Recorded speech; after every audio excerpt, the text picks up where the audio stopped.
5I.2, and this is just a very short extension on 5I.1 where we were talking about the cross product. But here in 5I.2, we're talking about the direction of the perpendicular vector.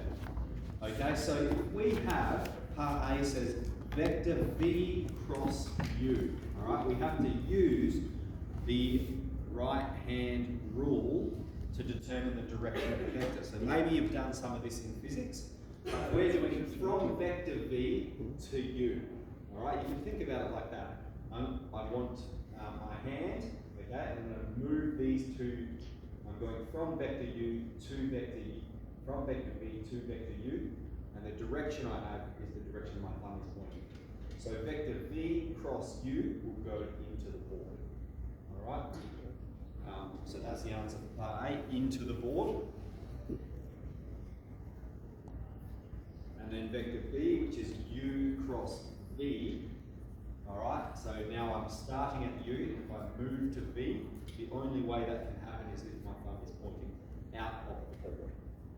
Okay, so just pointing out the direction and how they're the same vector but opposite in direction. Okay, let's get into question 2 then. This one's straight out the textbook. So we have the two vectors, 2 minus 1, 3, and 1, 0, minus 1. Part A, find A dot B and A cross B. Alright, so we're going to do the dot product first. We're going to have 2 plus 0, take 3. The dot product is minus 1. Okay, part B says find cos theta, cross product is what we need to do, don't we? So when we're doing the cross product, we do IJK. We're doing A cross B, so this vector has to go first. 2 minus 1, 3. 1, 0, minus 1. And we'll perform the cross product. We're going to have minus 1 times minus 1, which is positive 1. I times 1 take 0. Take J, so if we cover up J, we're going to have minus 2 take 3, minus 5, and then plus K, 0 take minus 1,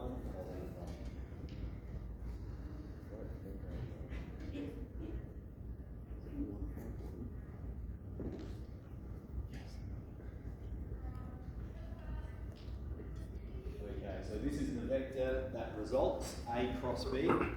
So here's our dot product, and here is our cross product. Okay, part B, find cos theta using this definition here. So here we're going to have, we've got A dot B is equal to the modulus of A times the modulus of B cos theta. And so then if we rearrange that, we can have cos theta is A dot B on modulus of A modulus of B. Alright. So we're going to evaluate the cos theta. We already know that A dot B is minus 1. That's the result we obtained up here in part A. And then we need to find both the modulus of A and the modulus of B. So let's do them along here. For the modulus of A, we'll have square root of 2 squared plus 1 squared plus 3 squared. And for the square root of modulus of B, we'll have 1 squared plus 1 squared. 4, 5, 5, 9, 14.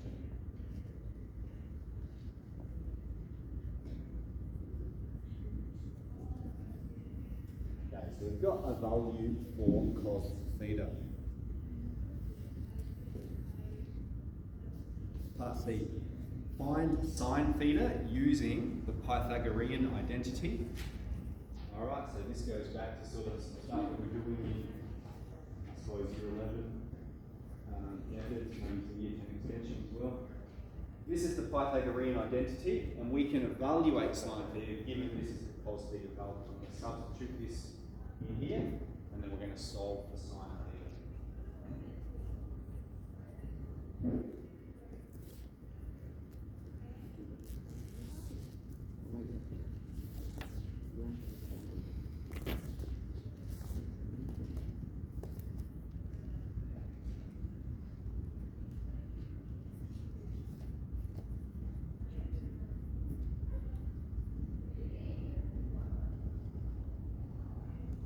sine squared theta is the square root of 27 on 28.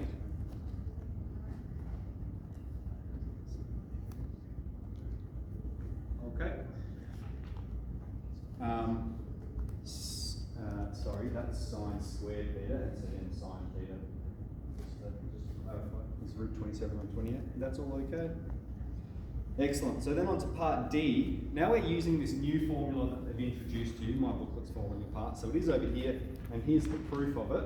At the bottom there, it is the length of A cross B, all right, is modulus of A modulus of B sine theta. So there's the proof of it. And this question here is just getting us to utilise that process. So we have the modulus of A cross B, all right. Is equal to modulus of A modulus of B sine theta. Alright, and it's saying find the value of sine theta using this. Well, we know the modulus of A cross B, we've already determined A cross B. We've determined this is the vector A cross B, so we want the modulus of that vector, firstly. Okay, so let's write that out. That's going to be the square root of 1 squared plus 5 squared plus 1 squared. Square root of 27. We've got the modulus. So let's write out this formula here. Okay, we can rearrange this one to get sine theta by itself. And now when we plug the information in, we're going to see we have root 27 on root 2 times root 14, which is root 27 on root 28, which is root 27 on 28. So they're just illustrating to you that there are two ways of a link, the connection there between those. Alright, so that exercise 5I.2 is very, very short. So if we can stop, I'll rub out more